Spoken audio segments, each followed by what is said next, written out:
Hello everyone, subscribe my channel and don't forget to press the bell icon to get the regular notification of my new videos. Thank you.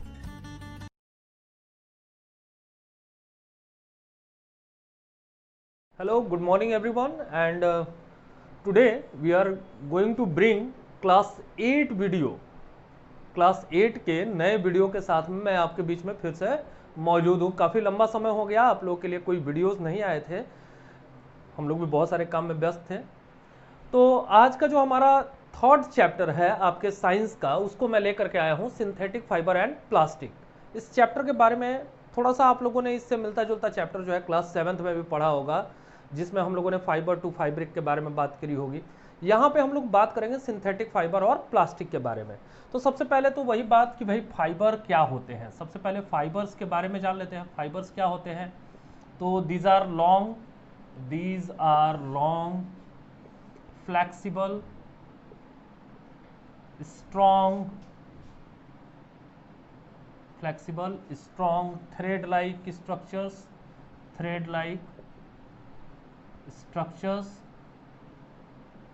structure used to make fabric। इनसे क्या बनाया जाता है? Fabric बनाए जाते हैं, यानी clothes बनाए जाते हैं।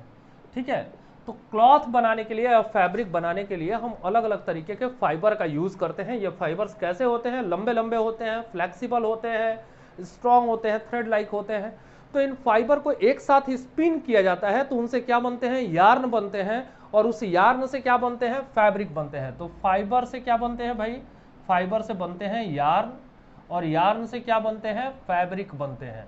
तो इस तरीके से फाइबर जो है वो बेस है किसी भी कपड़े का। कोई भी कपड़ा जो हम लोग पहनते हैं, ये कपड़ा हम लोगों ने पहना है, तो किसी ना किसी तरीके के फैब्रिक से मिल करके, फाइबर से मिल करके ये बना होगा। जो ये फाइबर्स होते हैं, इन फाइबर्स को हम लोगों ने कैटेगराइज किया तो दो कैटेगरीज में डाला। एक होते हैं नेचुरल फाइबर्स और एक होते हैं हमारे सिंथेटिक फाइबर। तो क्लास 6 और 7 में आपने नेचुरल फाइबर के बारे में पढ़ा, जिसमें हमारे प्लांट फाइबर आते हैं और एनिमल फाइबर आते हैं। तो प्लांट फाइबर में आपने कॉटन और जूट के बारे में जाना होगा, कॉटन और जूट के बारे में जाना होगा। जबकि एनिमल फाइबर में आप लोगों ने लास्ट ईयर क्लास 7 में सिल्क के बारे में पढ़ा होगा और ऊल के बारे में पढ़ा होगा। तो ऊल और सिल्क के बारे में पढ़ा होगा। इस बार क्लास 8 में आपको पढ़ने हैं सिंथेटिक फाइबर्स के बारे में। तो इसमें हम लोग फाइबर्स के बारे में भी जानेंगे और प्लास्टिक के बारे में भी जानेंगे। तो सिंथेटिक फाइबर और प्लास्टिक इस चैप्टर का नाम ही है। तो इस फाइबर में हमारे रेयॉन आते हैं, रेयॉन है, नाइलॉन है, ये सब आते हैं। और प्लास्टिक के बारे में भी हम लोग जानेंगे कि प्लास्टिक में थर्मोसेटिंग प्लास्टिक और थर्मोस्टेट प्लास्टिक क्या होते हैं, तो उनके बारे में भी हम लोग बात करेंगे।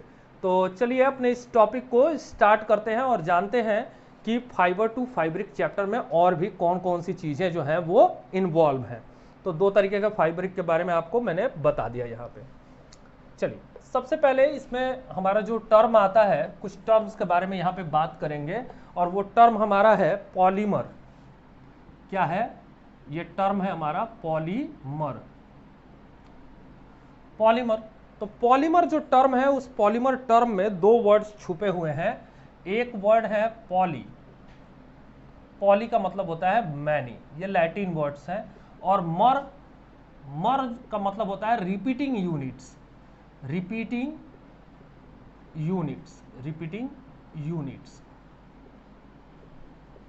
यानी बहुत सारे, अगर एक के बाद एक लगातार, जैसे अगर ये हमारे पास पेन है और एक पेन है और इसके पीछे एक पेन अगर ऐसे हम लोग लगाते चले जाएं, तो क्या होगा? पेन्स का रिपीटिंग यूनिट्स होंगे। एक पेन के पीछे दूसरा पेन, दूसरे पेन के पीछे तीसरा पेन, इस तरीके से बहुत सारे पेनों का एक ग्रुप बन जाएगा।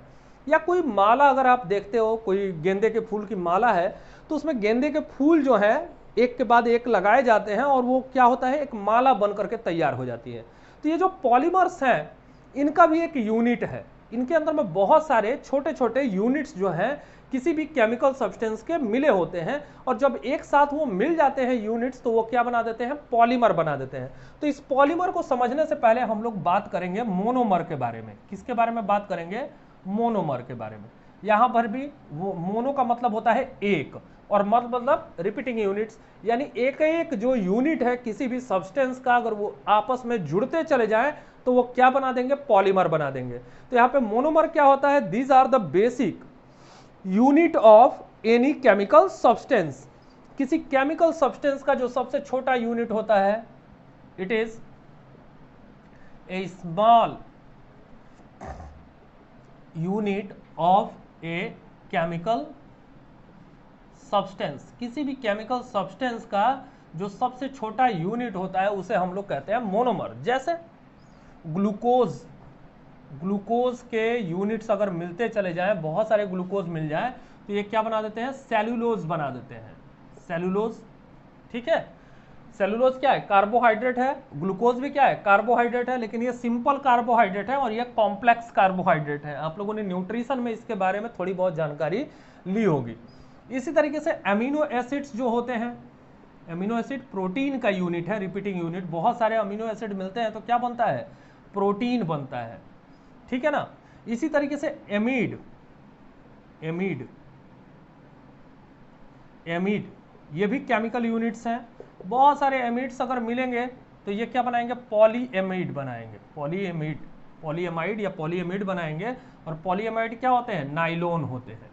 ठीक है, तो ये नाइलोन होते हैं। सेल्यूलोज यानी प्लांट पल्प से बनाए जाते हैं, तो रेयन भी इससे बनाए जाते हैं। तो ये सब बेसिक यूनिट्स है। अगर पूछा जाए कि सेल्यूलोज का बेसिक यूनिट क्या है, तो ग्लूकोज है। अब ये ग्लूकोज, एक एक ग्लूकोज आपस में जुड़े तो इन्होंने क्या बना दिया, एक पॉलीग्लूकोज बना दिया। तो पॉलीग्लूकोज को हम लोग क्या कहते हैं, सेल्यूलोज कहते हैं। तो पॉलीमर्स क्या होते हैं, अब यहां पे अगर हम लोग पॉलीमर को डिफाइन करेंगे तो आपको समझ में आएगा कि पॉलीमर्स क्या होते हैं। Polymers is a very large unit formed by the combination of large number of small units. Polymer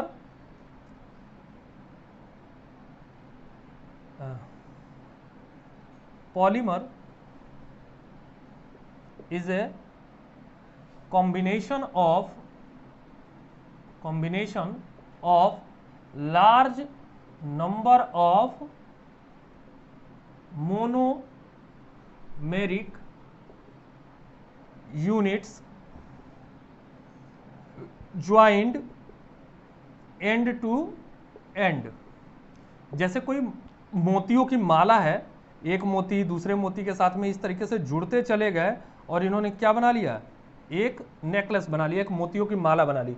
तो इस मोती की माला तो कहेंगे, लेकिन उसका जो यूनिट है, जो बेस है, वो क्या है, एक एक मोती है, एक एक जो पर्ल है वो क्या है, उसका एक एक यूनिट है। तो ये बहुत सारे मोती मिल करके बना दिए, एक तरीके से एक मोती की माला बना दिए। वैसे ही पॉलीमर क्या है, बहुत सारे जब मोनोमरिक यूनिट आपस में जुड़ेंगे तो वो क्या बना देंगे, पॉलीमर बना देंगे। तो मोनोमर के जुड़ने से क्या बनेगा, पॉलीमर बनेगा। और इसके प्रोसेस को क्या कहते हैं हम लोग, उसी प्रोसेस को कहते हैं पॉलीमेराइजेशन। ठीक है ना, पॉलीमेराइजेशन। तो process of formation of polymer, the process of formation of polymer from monomer। Monomer से पॉलीमर बनने के प्रोसेस को हम लोग क्या कहते हैं, पॉलीमराइजेशन कहते हैं। तो ये पॉलीमराइजेशन का प्रोसेस हो गया। ठीक है, अब यहाँ पे जो एग्जांपल मैंने दिए हैं वो पॉलीमराइजेशन के प्रोसेस के लिए देख सकते हैं। यहाँ पे हमने पॉलीएमाइड की बात करी, सेल्यूलोज की बात करी, प्रोटीन के बारे में भी मैंने आपको थोड़ा सा बताया कि अमीनो एसिड्स के मिलने से क्या बनते हैं, प्रोटीन बनते हैं। तो ये सब पॉलीमर्स हैं, पॉलीमराइजेशन का प्रोसेस है। यानी छोटे छोटे यूनिट्स को आपस में अगर हम जोड़ देंगे तो उससे क्या बनेगा, पॉलीमर्स जो है हमारे बन करके तैयार हो जाएंगे। यहां पे जो लिंकिंग होता है, तो पॉलीमर जो बनते हैं ये दो तरीके से बनते हैं। Polymers are formed in two ways, दो तरीके से बनते हैं। एक जो होता है वो लीनियर कॉम्बिनेशन होता है। तो लीनियर कैसे होगा, एक कोई यूनिट है ऐसे जुड़ा, फिर ऐसे, फिर ऐसे, यानी एंड टू एंड इसमें यूनिट जो है वो क्या होते जाएंगे, जुड़ते जाएंगे।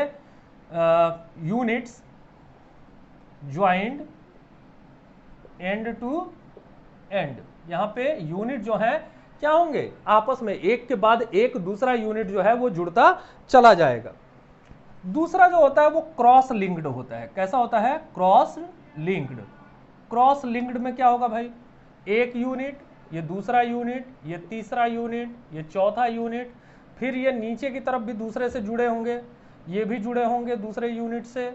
इस तरीके से ये सब आपस में और भी दूसरे मॉलिक्यूल्स के साथ में जुड़े होंगे। तो इनको हम लोग क्या कहते हैं? क्रॉस लिंक्ड कहते हैं। इनको क्या कहेंगे? Cross linked polymer.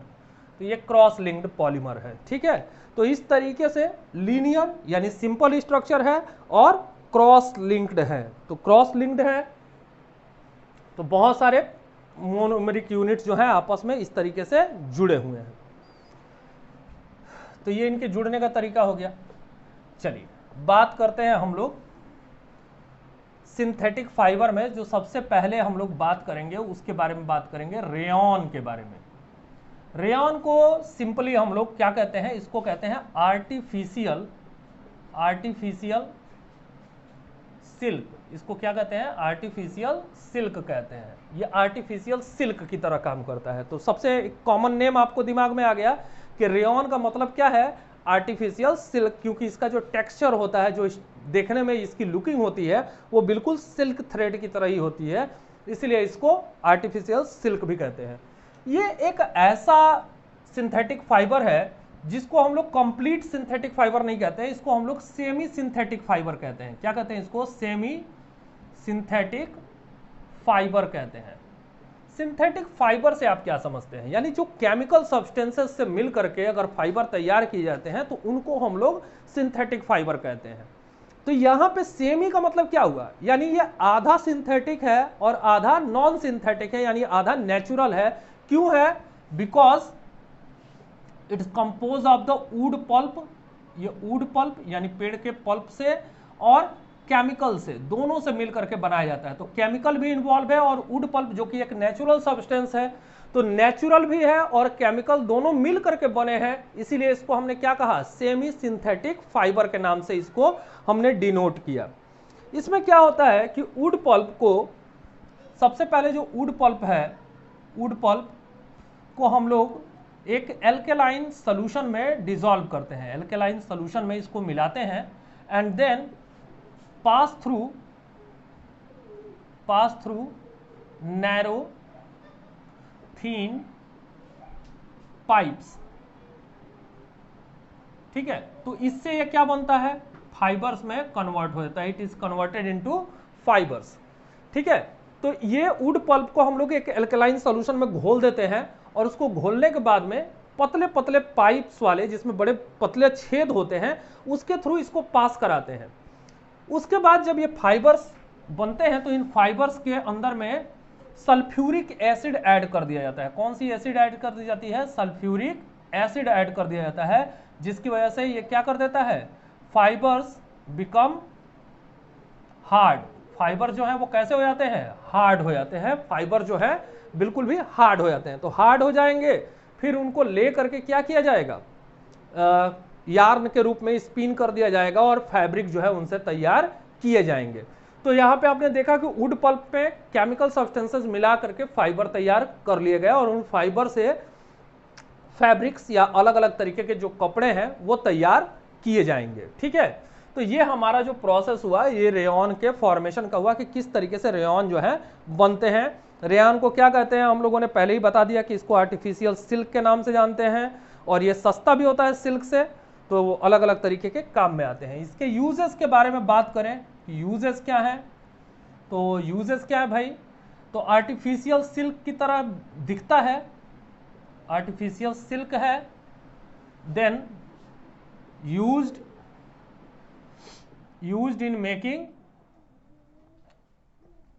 making Anand inverter चलाओ।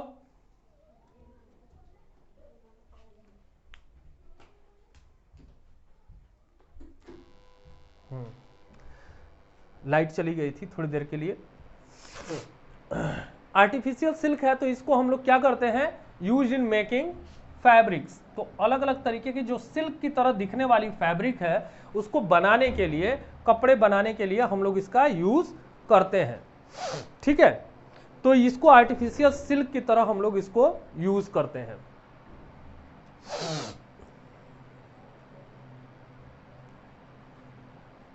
ठीक, अगला जो है इसको हम लोग किस तरीके से यूज करते हैं, it is also used in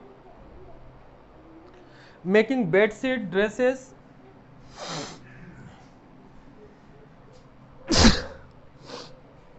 sorry, इसको हम लोग बेडशीट बनाने के काम में ले आते हैं, dresses,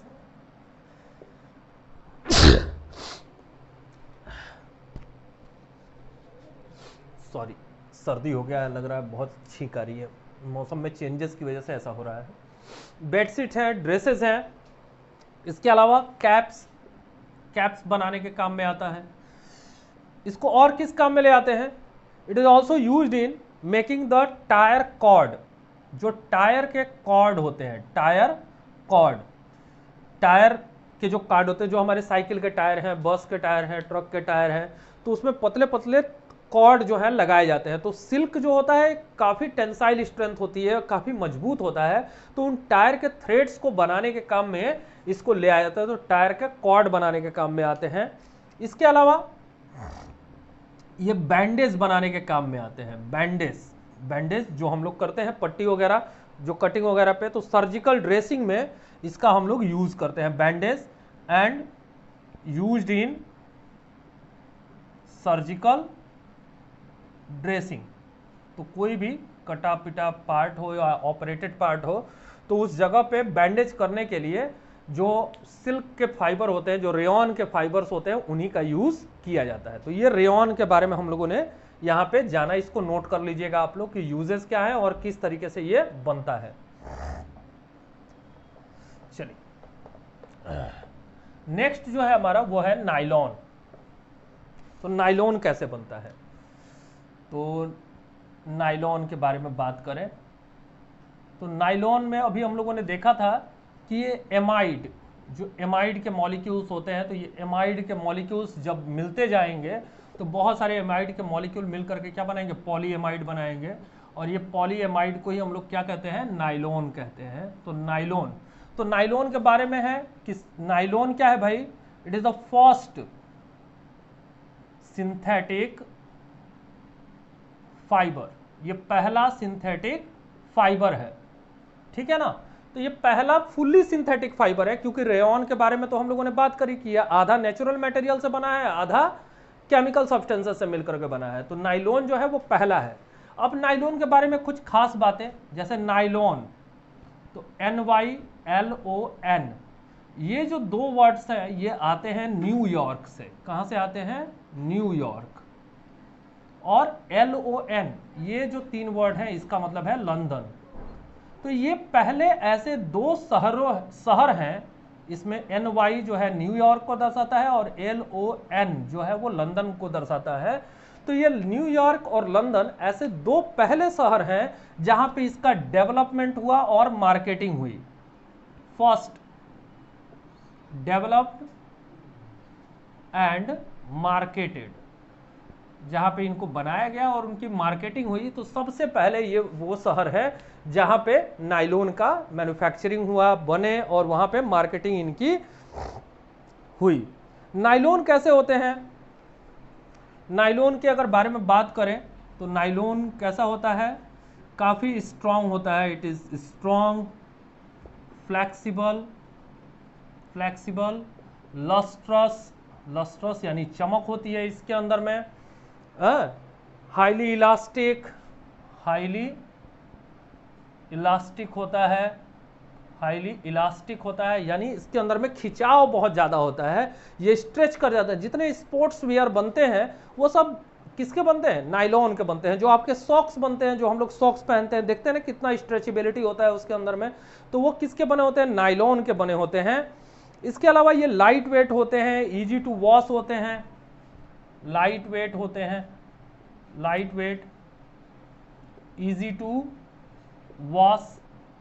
easy to wash and wrinkle free का मतलब क्या हुआ, ये सिकुड़ते नहीं है, पहन करके सो भी जाएंगे। नायलॉन की बनी हुई शर्ट है या टी शर्ट्स है तो वो सिकुड़ेगा नहीं, उसके अंदर में कोई भी सिकुड़न आएगी नहीं, तो रिंकल फ्री होते हैं। तो ये सब कुछ नायलॉन की खास बात है कि ये मजबूत तो होते ही हैं, फ्लेक्सिबल होते हैं, रेजिस्टिव, लस्ट्रस होते हैं यानी चमक होती है, हाईली इलास्टिक यानी बहुत ज़्यादा इनको खींचा जा सकता है। तो इनको अलग अलग तरीके के काम में यूज़ करते हैं। अब इनका क्या क्या काम होता है भाई, इनके यूजेस के बारे में जान लें, क्या इनके यूजेस हैं। तो इनको क्या करते हैं, पैरासूट बनाने के काम में ले आते हैं, फिशिंग नेट बनाने के काम में ले आते हैं। फिशिंग नेट जो होता है वो किसका बना होता है, नायलॉन का बना होता है। पैरासूट्स के जो थ्रेड्स होते हैं, जो पैरासूट पकड़ करके लोग कूदते हैं, तो उनके जो थ्रेड्स होते हैं वो नायलॉन के बने होते हैं। इसके अलावा क्लाइंबिंग रोप्स जो होते हैं, क्लाइंबिंग रोप्स जो पहाड़ों पे ट्रैकिंग वगैरह करने के लिए लोग जाते हैं ट्रैकिंग के लिए, तो उसमें जो रोप यूज करते हैं वो नायलॉन की बनी हुई रोप होती है। इसके अलावा जो ब्रिसल्स होते हैं, ब्रिसल्स ऑफ टूथब्रश, हमारे टूथ ब्रशेस के जो ब्रिसल्स होते हैं जिससे हम दांत साफ करते हैं अपने, तो वो ब्रिसल्स भी किसके बने होते हैं, नायलॉन के बने होते हैं। दूसरी बात है कि इससे क्या बनाए जाते हैं, शॉर्ट्स बनाए जाते हैं। नेक टाइज, जो टाइज हम लोग पहनते हैं फंक्शन वगैरह में, तो शॉर्ट्स, नेक टाइज, सॉक्स, स्पोर्ट्स वियर, ये सारी चीजें किसकी बनाई जाती हैं, नायलॉन की बनाई जाती हैं। क्योंकि इसके पास में एक तो भाई रिंकल फ्री होते हैं, और दूसरा ये स्ट्रॉन्ग और फ्लेक्सिबल भी होते हैं, लस्ट्रस भी होते हैं, तो इसलिए इनसे ये सारी चीजें जो हैं वो तैयार की जाती हैं। तीसरा है, इनसे हम लोग क्या बना सकते हैं, इनसे कारपेट वगैरह भी बनाए जाते हैं, कारपेट्स बनाने के काम में ले आते हैं। तो ये सब हमारे नायलॉन के कुछ बारे में था, जिसमें हमने उनके यूजेस के बारे में जाना और उनके स्ट्रक्चर के बारे में जाना कि वे किस से मिल करके बने होते हैं। ओके, तो यहाँ पे हम लोगों ने नायलॉन के बारे में जाना। अब हम लोग आगे बढ़ते हैं अपने अगले टॉपिक की तरफ, इन सबको नोट कर लीजिएगा आप लोग। अगला जो टॉपिक है वो है हमारा पॉलिस्टर। क्या टॉपिक है हमारा, वो टॉपिक है हमारा तीसरा है पॉलिस्टर। तो अब इसके नाम में ही छुपा हुआ है ईस्टर प्लस ईस्टर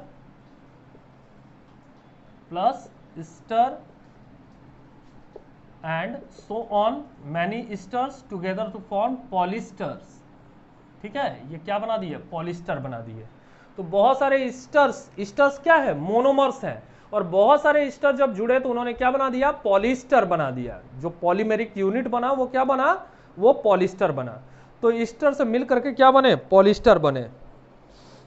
तो इसमें कुछ जो एग्जाम्पल्स हैं हमारे, इनकी खास बात क्या है कि इनमें से फलों जैसी खुशबू आती है, स्मेल लाइक फ्रूट, फलों जैसी खुशबू इनमें से आती है, तो स्मेल लाइक फ्रूट्स। इनके कुछ एग्जाम्पल हैं, जैसे टेरिलीन है, हाँ, उसके अलावा टेरीन है और डेक्रोन है, टेरीन है और डेक्रोन है। ये सब कुछ एग्जाम्पल हैं किसके, हमारे पॉलिस्टर के। जो पॉलिस्टर बने होते हैं इन्हीं के रूप में हमें देखने को मिलते हैं। पॉलिस्टर के बारे में बात करें तो ये भी कैसे होते हैं, ये भी कैसे होते हैं, पॉलिस्टर के जो फाइबर्स होते हैं, ये पॉलिस्टर के फाइबर जो हैं ये भी लाइट वेट होते हैं, स्ट्रॉन्ग होते हैं, लस्ट्रस होते हैं, यानी इनके अंदर भी चमक होती है, पॉलिस्टर में लस्ट्रस होते हैं। इसके अलावा एब्जॉर्ब लिटिल वाटर, पानी बहुत कम मात्रा में एब्जॉर्ब करते हैं। इसीलिए अगर पॉलिस्टर के कपड़े अगर गर्मी के दिनों में पहन लेते हैं तो हमारे शरीर में पसीना बहुत ज़्यादा होता है और वो चिपक जाता है, क्योंकि ये वाटर एब्जॉर्ब नहीं करते। गर्मी के दिनों में हम लोग कैसे कपड़े प्रीफर करते हैं, कॉटन के कपड़े प्रीफर करते हैं, क्योंकि वो वाटर को एब्जॉर्ब कर लेता है। ये पानी को सोखते ही नहीं है, तो सोखेंगे नहीं तो पसीना बाहर कैसे निकलेगा हमारे शरीर के। इसीलिए सिंथेटिक कपड़े जो हैं गर्मी के दिनों में नहीं पहनने चाहिए हमने। तो पॉलिस्टर के बारे में बात करेंगे कि इनका और क्या यूज होगा। ये absorb little water, wrinkle free, यानी इनके में अंदर भी कोई सिकुड़न नहीं पड़ेगी, रिंकल फ्री होते हैं। यूजेस की बात करें तो पॉलिस्टर के जो फाइबर्स होते हैं इनका क्या यूज होता है, तो इनके यूजेस के बारे में बात करें तो पॉलिस्टर को देखिए, ये टेरिलीन है, टेरिलीन को हम लोगों ने कॉटन के साथ में मिला दिया तो एक नया फैब्रिक तैयार हो गया जिसको हम लोग कहते हैं टेरिकॉट। क्या कहते हैं? टेरिकॉट। तो ये कॉटन जैसा लुक तो देगा, दिखने में कॉटन जैसा होगा, लेकिन वो सिंथेटिक फाइबर ही होगा क्योंकि उसमें टेरिलीन मिला हुआ है। तो टेरिकॉट हो जाएगा, यानी कॉटन और सिंथेटिक दोनों तरीके के। ज़्यादातर आजकल जो शर्ट्स मार्केट में आते हैं, जो हम लोग कपड़े पहनते हैं, वो सब टेरिकॉट के ही होते हैं। इसी तरीके से टेरिलीन और ऊल को अगर मिला देते हैं तो वो क्या बन जाता है? टेरी ऊल बन जाता है, टेरी ऊल बन जाता है। तो सिंथेटिक ये ऊल बन गए, तो सिंथेटिक ऊल बनेंगे तो इसीलिए स्वेटर वगैरह जो है काफ़ी सस्ते मिल जाते हैं हमको, सिंथेटिक फाइबर मिले होने की वजह से। इनका जो यूज़ है उसको ड्रेस मटेरियल, कर्टन्स वगैरह बनाने के काम में ले आते हैं। ड्रेस मटेरियल, ड्रेस मटेरियल का मतलब क्या हुआ? जो शर्ट पैंट के हमारे कपड़े होते हैं। इसके अलावा कर्टन यानी पर्दे चमकीले होने चाहिए, घर में ज़्यादा अच्छा लगेगा। इसके अलावा water hoses, fire fighting operations में जो आप लोग देखते हैं कि फायर ब्रिगेड वाले जो बड़ी सी पाइप लेकर के जाते हैं, तो पाइप हल्की भी होनी चाहिए क्योंकि ऊपर तक ले जाना है, और मजबूत भी होना चाहिए क्योंकि उसके अंदर से पानी जाएगा। तो उसको हम लोग बनाने के लिए water hose, water hoses, hoses of fire fighting equipment, of fire fighting equipment, तो वो किसके बने होते हैं? वो सब के सब पॉलिस्टर के बने होते हैं। इसके अलावा कन्वेयर बेल्ट, कन्वेयर बेल्ट देखा है आप लोगों ने? कन्वेयर बेल्ट मशीन में जो मशीनों को, एक है ये बड़ी वाली मशीन है, तो इसको आपस में ऐसे जोड़ने के लिए जो पट्टे का यूज करते हैं, जो पट्टा लगाते हैं किसी मशीन में, ये जो चलने वाले हमारे मोटर्स वगैरह होंगे, तो इनको जोड़ने के लिए आपस में जो एक बेल्ट की तरह यूज करते हैं, जो पट्टा यूज करते हैं, उसको हम लोग कहते हैं कन्वेयर बेल्ट। और ये भी किसका बना होता है? पॉलिस्टर का बना होता है। ठीक है, तो ये सब कुछ यूजेस हैं, कुछ अपने बुक से आप लोग देख लीजिएगा, कुछ इसमें छूटा होगा तो इस तरीके से हम लोगों ने पॉलिस्टर के बारे में बात कर ली। ठीक, अगला जो है वो है हमारा लास्ट सिंथेटिक फाइबर है जिसके बारे में हमको पढ़ना है, वो है एक्राइलिक। एक्राइलिक, जैसे अभी यहाँ पे आर्टिफिशियल सिल्क के बारे में हम लोगों ने पढ़ा था, तो एक्राइलिक भी क्या होता है? एक आर्टिफिशियल ऊल की तरह काम करता है एक्राइलिक। अक्सर टीवी पे आप लोगों ने ऐड में देखा होगा कि 999 में खरीदिए 4 कंबल। तो वो 4 कंबल क्या है भाई? हल्के फुल्के चादरें होती हैं जो एक्राइलिक की बनी होती हैं, लाइट वेट होती हैं, हल्की होती हैं, कोई भी आसानी से उनको यूज कर सकता है अपने लिए। तो वो एक्राइलिक की बनी हुई चादरें होती हैं जिनके अंदर में ऊल जैसी फीलिंग होती है, गर्माहट देती हैं। थोड़ी देर आप भी अगर यूज करेंगे वैसी चादरों को, पैरों और मोड़ करके रखेंगे तो तुरंत गर्माहट आपको महसूस होगी। लोग बिस्तर पे बिछाने के लिए भी यूज करते हैं, सस्ता आजकल मिल जा रहा है जैसा आप देख रहे हो। तो एक्राइलिक, तो इसको हम लोग क्या कहते हैं? इसको सिंथेटिक ऊल भी कह सकते हैं। तो एक्राइलिक फाइबर जो है ये पॉलीक्राइलोनाइट्राइल,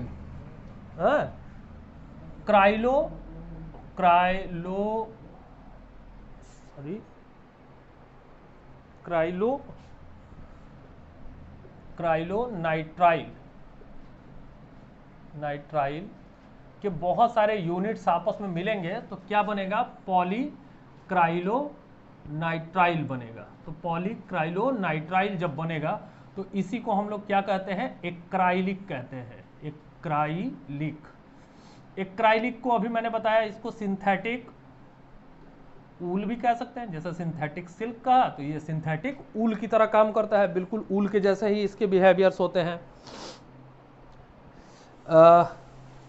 ये जो क्राइलोनाइट्रिल मॉलिक्यूल्स होते हैं ये पेट्रोलियम से बनते हैं। ठीक है, तो ये जो क्राइलोनाइट्राइल होते हैं या पॉलीक्राइलोनाइट्राइल्स होते हैं, ये किसके बने होते हैं? ये पेट्रोलियम प्रोडक्ट्स हैं, पेट्रोलियम प्रोडक्ट्स हैं, उन्हीं से इनको ऑब्टेन किया जाता है। ये भी कैसे होते हैं? ये भी लाइट वेट होते हैं, काफ़ी हल्के होते हैं, जैसा आप अक्सर आप लोगों ने देखा होगा टीवी में जो ऐड के बारे में मैं बात कर रहा था। सॉफ्ट होते हैं, वार्म होते हैं, सॉफ्ट, वार्म लाइक ऊल, वार्म लाइक ऊल, ऊल की तरह वार्म होते हैं, गर्मी प्रोवाइड करते हैं, और अलग अलग कलर में इनको डाई किया जा सकता है। तो इनके यूजेस के बारे में अगर बात करें कि यूजेस क्या है, तो इनके यूजेस क्या है भाई? तो इनका यूजेस है कि ये sweater, shawl, blankets, sweater, shawl, blankets, jackets, cushion, ये सब बनाने के काम में आते हैं। जैकेट्स, कुशन, ये सारी चीजें जो हैं ये बनाने के काम में आते हैं। तो इनको आप नोट कर लीजिए। देखिए एक्राइलिक फाइबर, तो हम लोगों ने 4 फाइबर्स के बारे में यहाँ पे बात की, रेयॉन, नायलॉन, पॉलिस्टर और एक्राइलिक के बारे में बात करी। अगला जो हमारा वीडियो होगा, उस अगले अपने वीडियो में हम लोग प्लास्टिक के बारे में बात करेंगे कि प्लास्टिक कैसे होते हैं, क्या होते हैं और उनका हमारे पर्यावरण पर क्या प्रभाव होता है। Till then you are enjoying this video and wait for my next video of this chapter that include the topic plastic. So don't forget, if you are not subscribing my channel, please subscribe my channel and keep watching. And if you have any problem, then you can call me on my WhatsApp number 8115947535 for any of your queries. आप इस number पे, आप WhatsApp number पे मेरे message करके आप मेरे से पूछ सकते हैं, मैं आपको जवाब भी दे दूंगा। अदरवाइज आप मेरे कमेंट बॉक्स में जा करके क्वेश्चंस कर सकते हैं, मैं आपको वहां पे जवाब दे दूंगा। तो कोई भी ऐसी चीज रह गई हो जो नहीं समझ में आई हो तो फिर से मेरे से आप पूछ सकते हैं। Till then good bye.